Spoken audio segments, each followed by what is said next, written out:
Hello, hello mga kamengkay. Good morning. Ayan.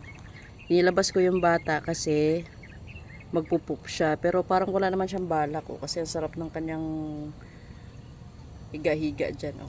Ayan.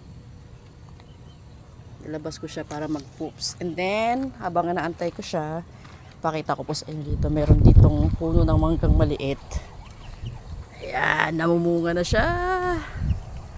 Ayan o, namumunga na siya. Tapos, meron din ditong malunggay. And then dito sa side na to, pakita ko po sa inyo.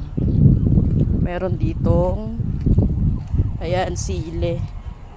Kaya lang, yan, kaka-harvest lang namin ng bunga. Kaya medyo konti na. And dito, merong papaya. Ayan, yung isa manibana.